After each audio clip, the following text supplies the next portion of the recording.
And welcome to another episode of the Scout Life. Today is a big day.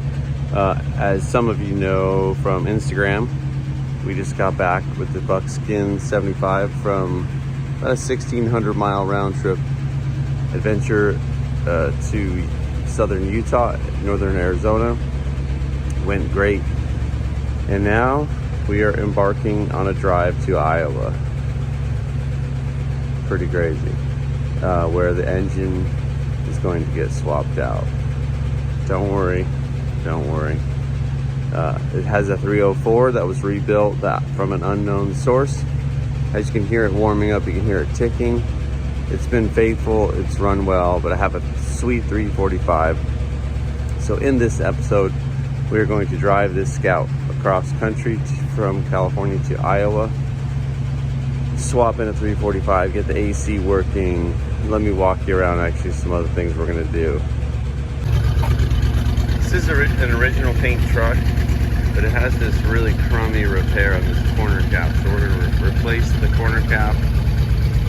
We're gonna fix a little bit of the rear floor. There's an area, this back part of the rear floor is a little rusty. And we're gonna do it in one day. So then I'm heading back. Anyway, thanks for joining. Let's get on the road. As we prepared to head out, Owen and I were just having a discussion about road trips. One of my road trip principles is dilly-dally now, suffer later. Every time, everything you do, every 2 minutes additional in your stop. Now sometimes that's appropriate and that's good, but when you got a 30-hour drive ahead of you, every minute counts. Right, Owen? Yeah.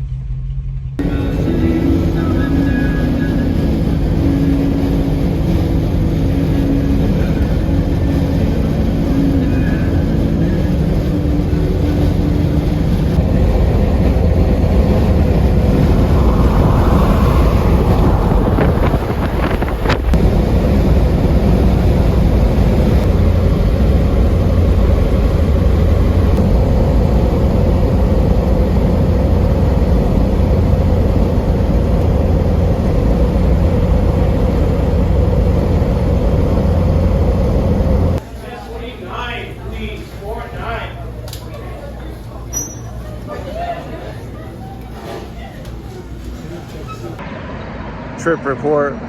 We got in late last night to Grand Junction. We're now in Glenwood Springs. Scout's doing pretty well. Yeah, she's got a lot of miles. I probably put 20K on her since I've owned it. But in the last 2 years, but she's doing great. Cranking. See you soon. I like hitting up little coffee shops. Deja brew.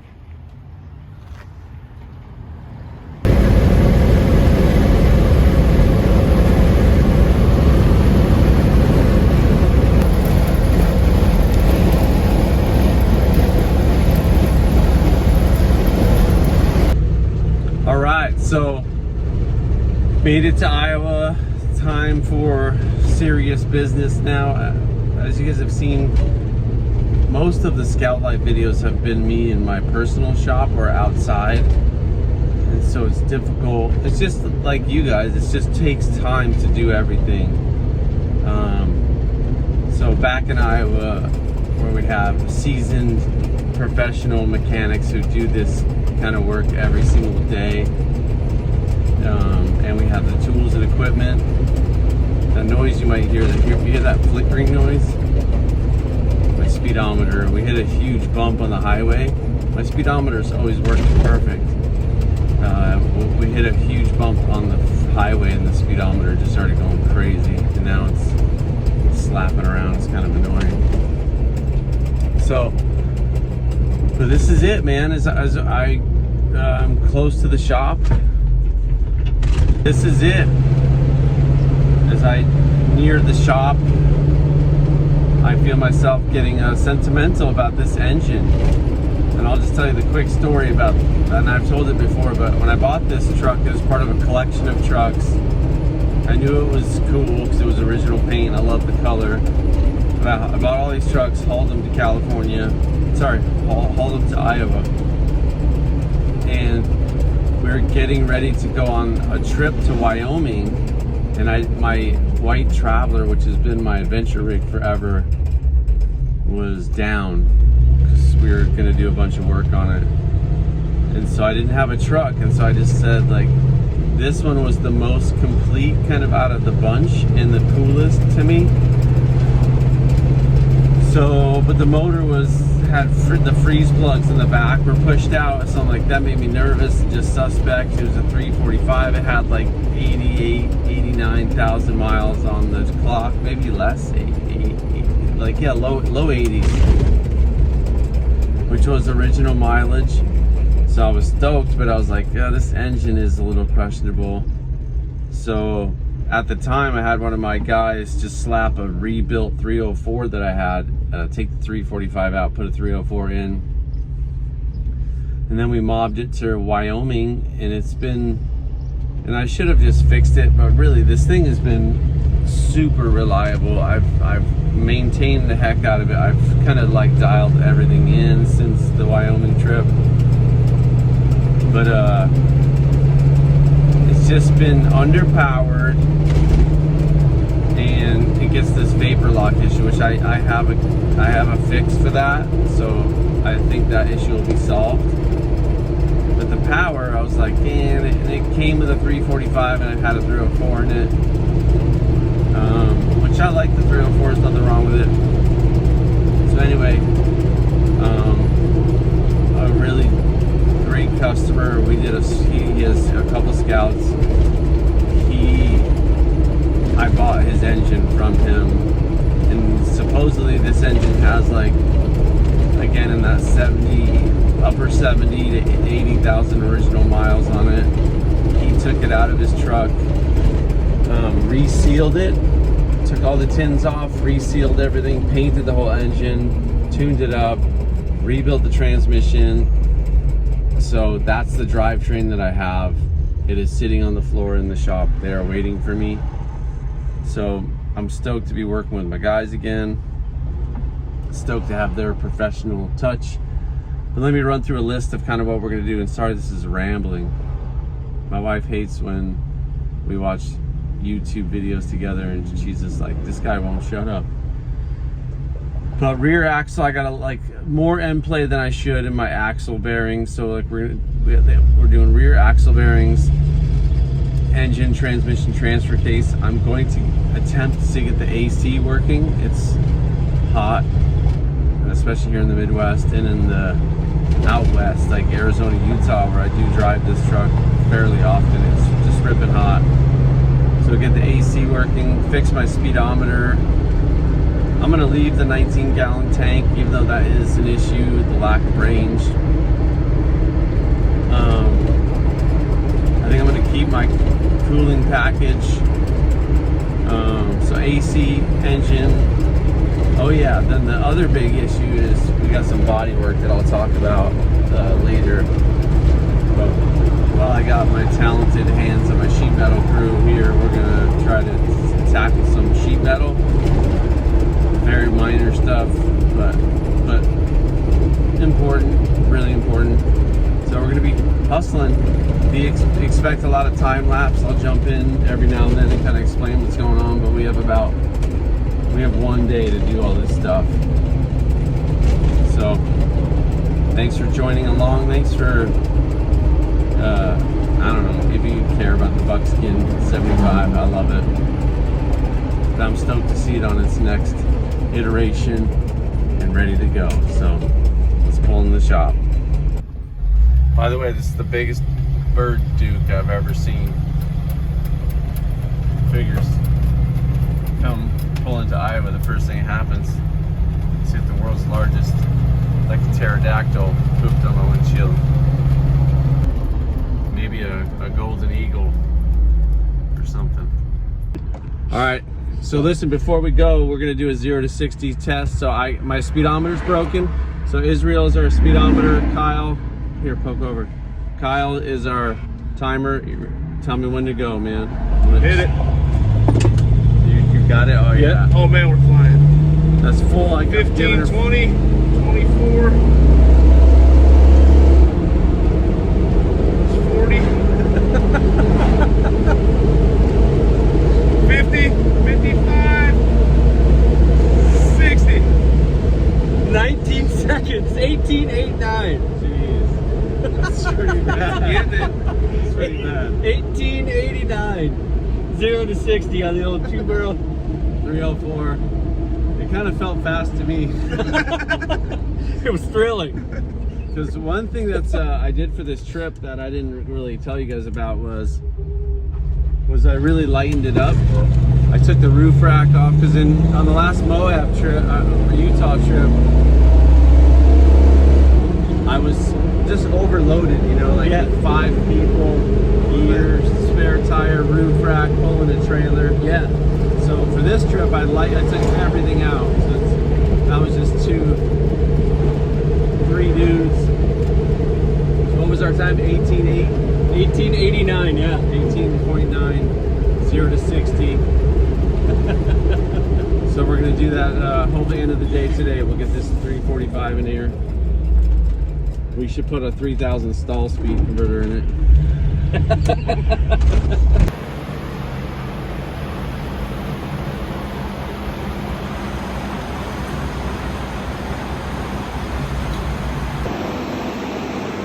All right, so here's the new belly of the beast.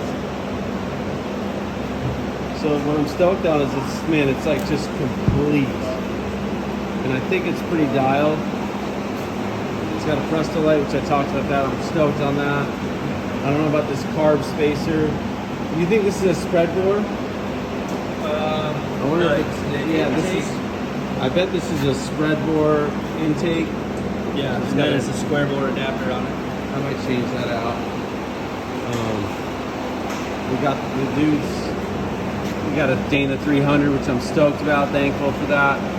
Rebuild 727. I think the plan is just to hustle, get her stripped down. We're gonna pull the body, and it's gonna be great. I'm telling you, man, we're like 10 minutes in. They already got the top ripped off. I was on the phone. So this is Kyle. What's up? Kyle's the 0 to 60 man. That's Israel. He's the speedo guy. This is Tim. Tim's helping me. That was probably way too much weight. Yeah, I know. We added the 2 biggest dudes. It's fine. That's too much weight. But the IH has a lot of torque, so. Oh yeah, torque curve for days. Here's Ben. What do you say, Ben? It's gonna be great. Yeah. Ben is the guy that did all the legwork to get everything prepped and ready. So at least the plan. I helped plan. Yeah. These guys did the legwork. But all right, back at it. Stuff. I wanted to show you guys this corner cap. So this part's really nice, but look at this like flap of metal. There's like 1/4 inch of Bondo. It's just so bad. So Larry's gonna come on over and pop this off. We'll kind of video that. I didn't remember this rust. It's not, we got to do something about that. Definitely about this, but we'll see. Got the best guys in the world on it.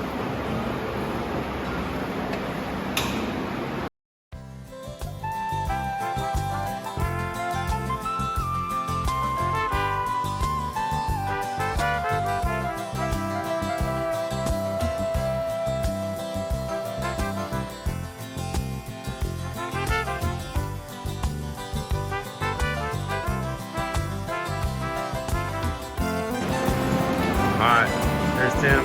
Tim got the roll bar put in. We're putting in these retro belt 3-point seat belts. I like this factory style bar. But we added, is this made by us or is this a light line? No, that's a light line. But they don't come with these bungs, yeah, so we put the bung in for the seat belts. You can run them in this pole, but it's a little more, I don't know, I like it better up a little higher.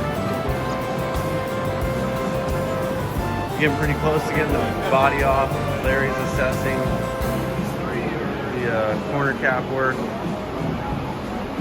Man, what do you think about it with the roll bar? And I'm pretty stoked too. We're doing like a transmission cooler. It's good to see this. I haven't seen the truck with this strip down in a while.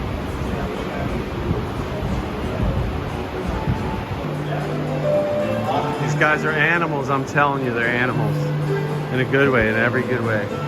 So we're just getting the body ready to come off. This is how we do engine replacements in the shop, is we just pull the body. There's a number of reasons for that. If you're in your home garage, that's why I drove to Iowa. If I was in my home shop, then I'm dealing with no lift and just doing it the old school way. So this accelerates everything, and it's more thorough. So I have like a gas tank leak. I need body bushings. So there's enough little things.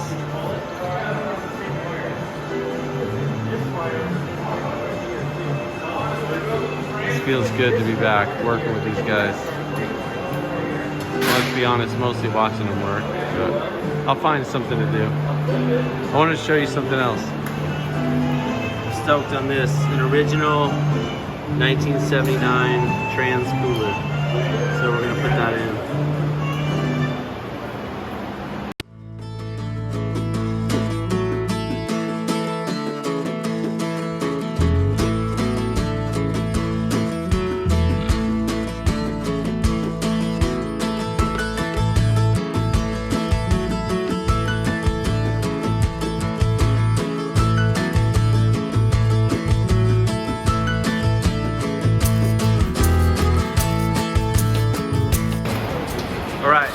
Body's off. Body's looking good, man.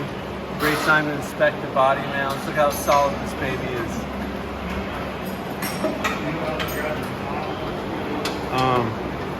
So we're just kind of going through. Say something?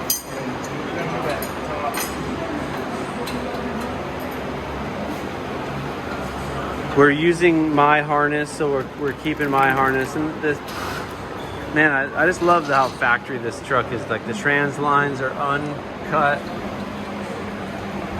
in all their factory harness P-clamps. We're gonna reuse this power steering setup on the new motor. I feel Kyle said to me, like, man, you're getting sentimental about this.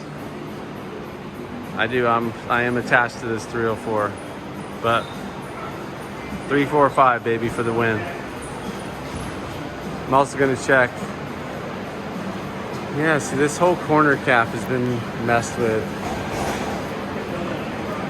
I'm glad the damage didn't extend onto the quarter.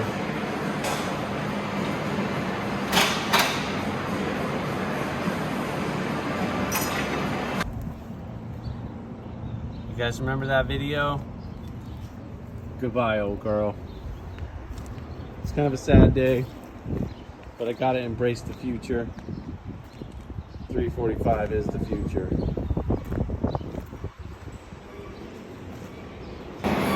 These guys are flying, man. They don't mess around. Let's pray this doesn't fall on the ground. She's ready to receive her new heart.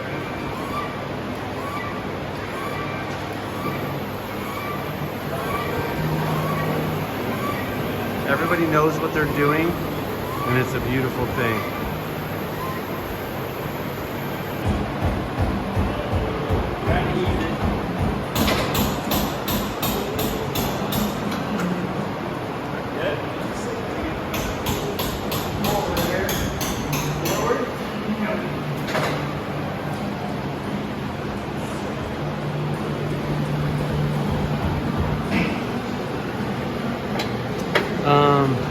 Yeah, you want to?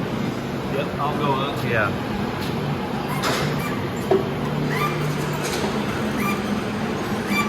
There we go. Now you can go down. Ready, leg? Let me actually, here, hold on.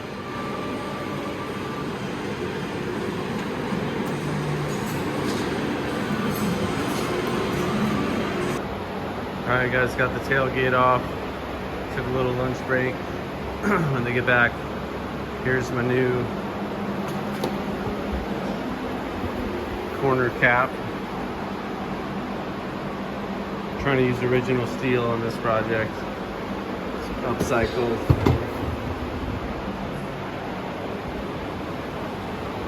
Kyle and I are just going through like the little things.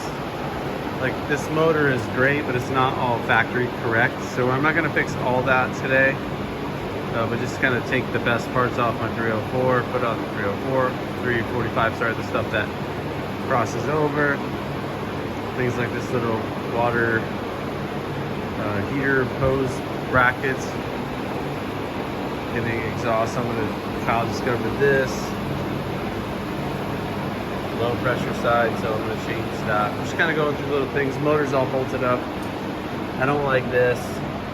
These are aftermarket, so I'm gonna replace those with the originals. All right. I feel like as you guys know, I try to maintain this truck pretty well, but Lane, it's not like every trip, you know, you're gonna check your wheel cylinders. There was no visible leakage from the back sides of the backing plates. I checked on those. But Lane found that the wheel cylinder was leaking a little bit. My master cylinder needs a little love, and the axle shafts. Now, one decision we need to make, Lane, is we need to decide if we're gonna stick with the 75 grease pack style rear wheel bearing, or go with the, you know, 76 to 80 style. So yeah, we'll probably pull those seals out and go with the modern style. Yeah, there's a lot of stuff in behind here that I'd like to clean out. Yeah. Yuck. All right, more fun. What's up, Matteo? So check this out. So if you remember, I took those aftermarket trans cooler lines off and put the factory ones on. Much better. The aftermarket ones ran all along this. I didn't want that heat buildup on the exhaust. Because you gotta remember, man, unlike some people, I do use my Scout. Was that shots fired? That was not shots fired to anyone in this room, because these guys are all in the process of using their Scouts. But just a friendly jab to the YouTube world. All right, status check. The guys are getting the body back in the air. Kind of walking through some of the stuff. We had to replace this low pressure hose. We made a little adjustment to the box. Be very careful if you're ever going to try that. We had a new rag joint.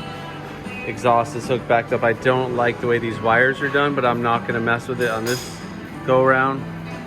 We swapped my fan, because this is my favorite IH fan. We're going to try to get the AC working. Israel went through and kind of just like cleaned up the loom on the engine. Tom Wood's drive shafts are in, greased. I think, you know, like I said, Lane killed it on the rear diff. Even though I serviced it, you saw it in the video not too long ago. Stuff was pretty milky. Got both wheel cylinders replaced, adjusted brakes, and new axle bearings. So I'm excited about that. And we went to the later style where we took the seal out. Gonna put the body back on now.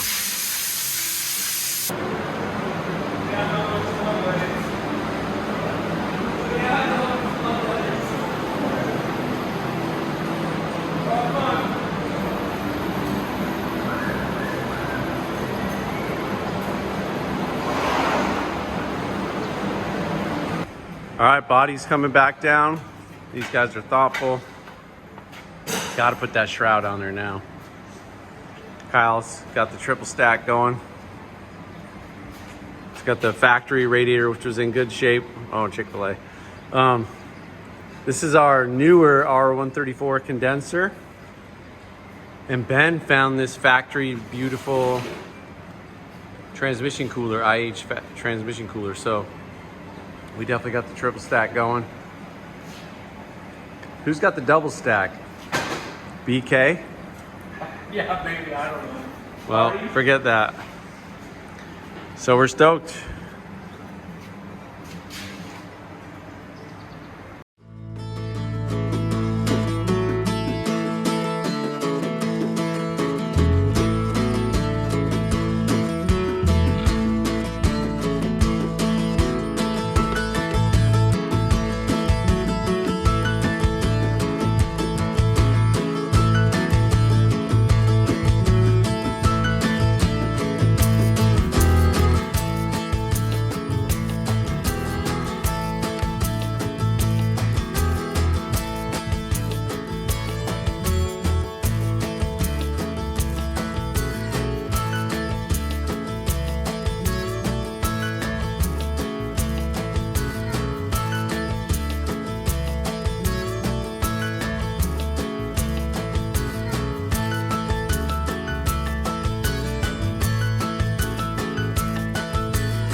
Alright.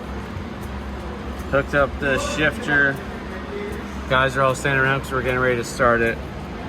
It's end of day one. We started at like 9:30. It is now 4:30. We've been dilly-dallying a little bit more than I want to. Look at Ben. Nadio. Mike, double thumbs up.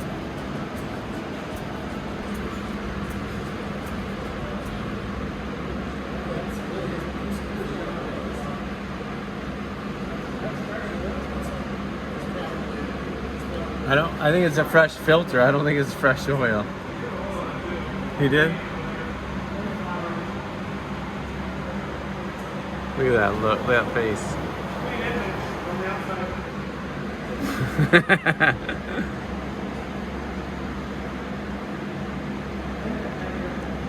Alright, let's try it out, fellas.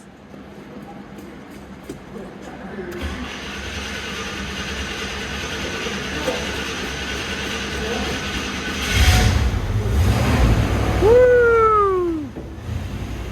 V8 power, 345 power is back in the house.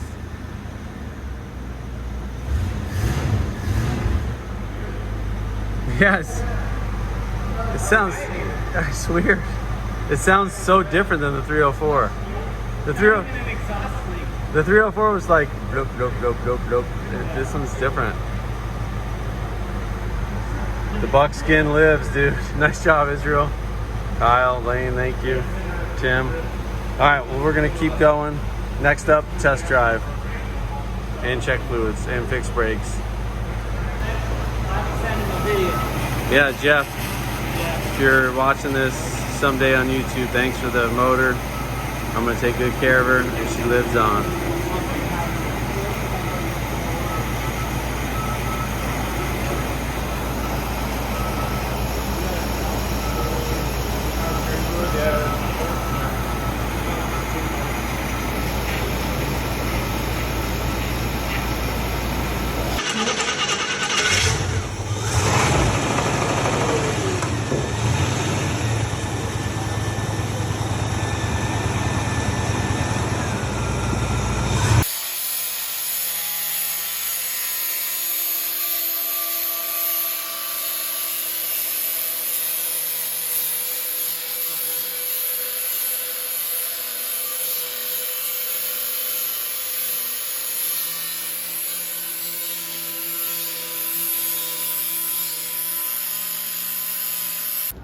All right, so Larry is a seasoned sheet metal worker in the Scout space, and he's doing this corner cap. So why don't you walk us through your process? Like, what are the marker lines? Like, what are you kind of doing? So basically, I'm just trying to get the bulk of it cut off so I can get to the spot welds easier, and then I'll cut all the spot welds off and then start mocking up the new. Yeah, like I just asked him, is this the typical way to create a cut line up this vertical path? Or would you normally just drill out these spot welds? Yeah, normally I would just drill out the spot welds, but this one, it's so full of Bondo through here that I can't find any of them. So we're just gonna cut them off, or cut it off and then do that later. Which we were discussing because this truck is so rust free. Like literally, like the cab mounts are perfect. The floors have a tiny bit of rust, but it's like all concentrated and I don't know if you've seen this on the Buckskin 75 before, but this is the concentrated area of rust, and it's like the structure is good, but there must have been some moisture or something happening just on the back of the Scout.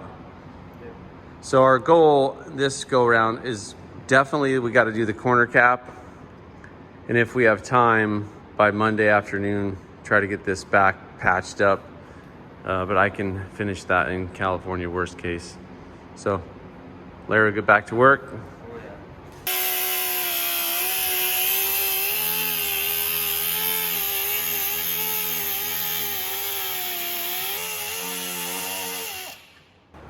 All right, we're back here with Larry. He has this cut off.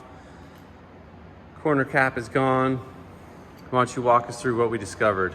A lot of really bad patchwork. They just overlapped a bunch of metal, welded it on and bonded over it all. If you looked in the dictionary under poor sheet metal repair, how do you rate this? Strong definition or weak definition? Very strong. Strong. So bad. It's really bad. Look at that. Look at that quality weld. And then in here, there's like they used fiberglass all over everything and resin. It's really bad. But the surfaces that we need to connect back to are in good shape still. So she's in good hands, man. A competent doctor. Like, see that? The quarter is still nice. And we have to blend this paint without damaging the original paint on the quarter. So anyway, he's gonna keep at it. Let me show you what I've been up to on the front end. Got my Monday to-do list, Saturday to-do list. I was having a little bit of pedal fade that I've been subtly noticing, and Lane noticed that the rear wheel cylinders were just seeping, not leaking, but seeping. So they were on their way out, and the master cylinder was low which makes sense. It was low in the rear, but it had a lot of rusty, contaminated brake fluid. So just figured while we're here. So I got that bench bled installed. Now I got to bleed the brakes. We're working on AC, bunch of little things. I'll kind of keep working my way through this new setup, bringing it back to a more factory. One of the big debates right now is, I don't want to keep this Edelbrock, mainly because it's not because I don't like Edelbrocks or this AFB style. It's because this is a spread bore manifold, and I don't like this adapter plate because I don't know if I can run a factory air cleaner, and that's really important to me. So the debate is, do I rebuild? I have like 4 nice condition core thermo quads. This is a 79 motor, so I'm tempted to rebuild a thermo quad and get it going. Let me know in the comments, have you had good luck with your thermo quad? I like them. Or should I go quadrajet? That's kind of my 2 options, quadrajet or a thermo quad. I've had good and bad experiences with both. Back at it. All right, so Larry's got it all cleaned up. How's the new one fitting? Pretty good so far. Looks way the heck better. I like the color too. So we have to make this, because we're gonna try to very carefully blend the paint or create, so once we seam seal this, are we gonna fill these cracks right here? Yeah, probably. Probably. I don't see the loss. I don't see the negative in it. All right, exciting. Owen's here. What's up? What's up? Super tight shirt. We're just we got the brakes bled. Now we're working on this AC compressor. I'm not crazy about this chrome dome sanding. I wanted an original, but we don't have the right fittings for it, so it'll be good. All right, so we got it all basically ready to go, right? Yep. It's an Eastwood product? Yep. It's Eastwood internal frame coating. Eastwood internal frame coating is what we use in between panels, so we don't leave it bare metal, nor should you. And notice when you do a corner cap, these bottom ones you're gonna spot weld through the inside. The rest of them, you're gonna spot weld through the taillight. You can get to most of them through a little weld up in there. Looking good, man. I can't wait to see her finish. And then we got the arch nemesis. All right, back at it. All right, it's the next morning. Larry did a great job getting this busted out. I like this original paint corner cap, and I like that it's an original corner cap, not a replacement. Looks pretty sweet. And then got this top cap replaced, blended in. And what's cool is this corner cap that this came off of was smashed. So it, I don't feel bad about pillaging this good piece. So anyway, so I'm just chilling today. I'm gonna change this adapter. So when you have a spread bore, like if you have a 345 or 392, I think all 392s are square bore intakes, but if you have a 345, 78 to 79 in particular, or 80, that has a 4-barrel spread bore manifold, and you want to put a square bore carburetor on it, you don't need to use this 3/4 inch thick spacer. You can actually just use one of these, and it's only 1/8 inch thick, and then I can use a factory air cleaner and it'll clear under the hood. So I'm gonna work on that, and then I'm gonna get all the lights, well, particularly the tail lights, all working today, and it'll be a good day. All right, so I got the plate changed out, and you see the difference and what that's gonna allow me to do. And I've checked the throttle clearance. Anytime you messing with the carburetor, always make sure that your accelerator cable is adjusted correctly, your throttle springs are ample but not too stiff, because if they're too stiff, you'll start breaking your gas pedal. I'll do a video someday on adjusting the transmission kickdown. That's kind of it's pretty basic, but it's really important. But anyway, it's running sweet. I fired it up, did a test run. Now I'm going to move on to the taillight wiring.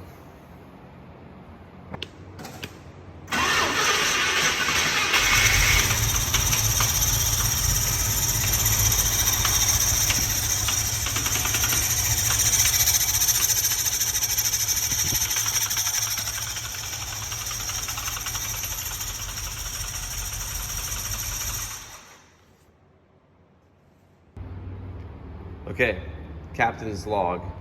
So I was running it after changing out that carb spacer, and all of a sudden, just out of nowhere, it started knocking.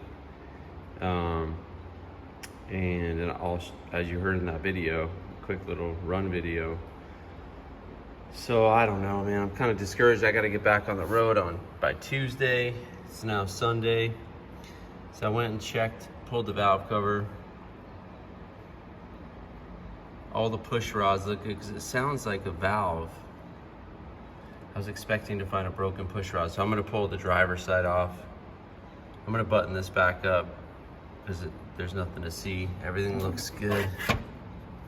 I'll check just these rocker stands. They look good, but I'm just gonna check them real quick. I don't see any broken valve springs. I don't know, man. A little frustrating.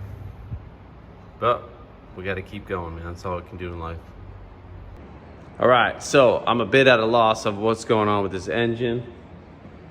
I pulled both valve covers, checked valve train, looks good. It is just knocking like crazy and running rough, and it was so weird because it had not ever done that before.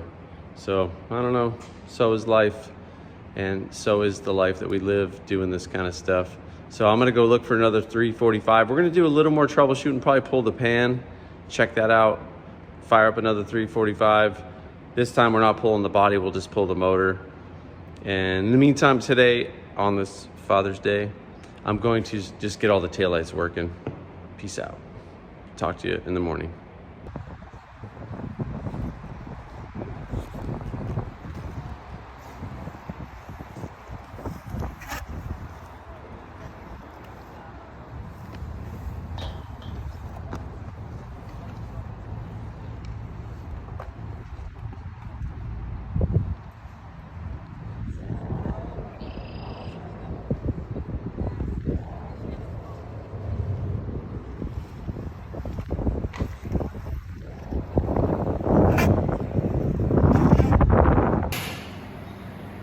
All right, so you hopefully heard that noise that it was making.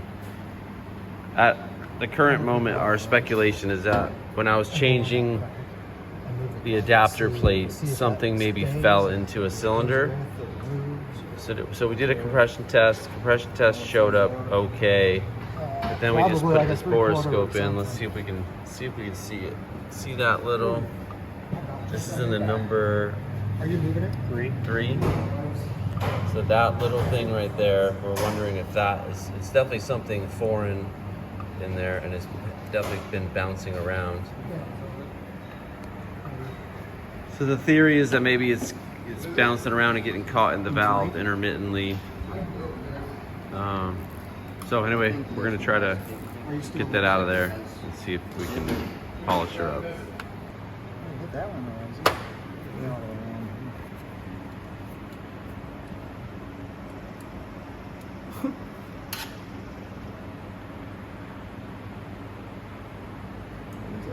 that one's up all the way.